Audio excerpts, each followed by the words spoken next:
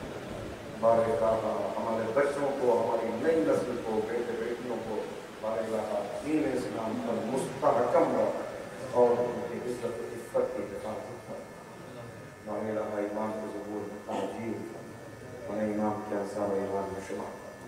ایک مرتبہ سورہ حمد اور دو مرتبہ سورہ توحید کی تلاوت فرما کر اپنے اپنے مرحومین یہاں جتنے لوگ دفن ہیں ان سب کے لیے اور ان مرحومین کے لیے سید سردار حسین، آمنہ خاتون، سید یاور حسین، مسرور جہاں، سید سجاد حسین، سرفراز حسین، زہیر رضوی، طاہرہ خاتون، ولایت خاتون اور کل ارواح المؤمنین والمؤمنات. بسم اللہ.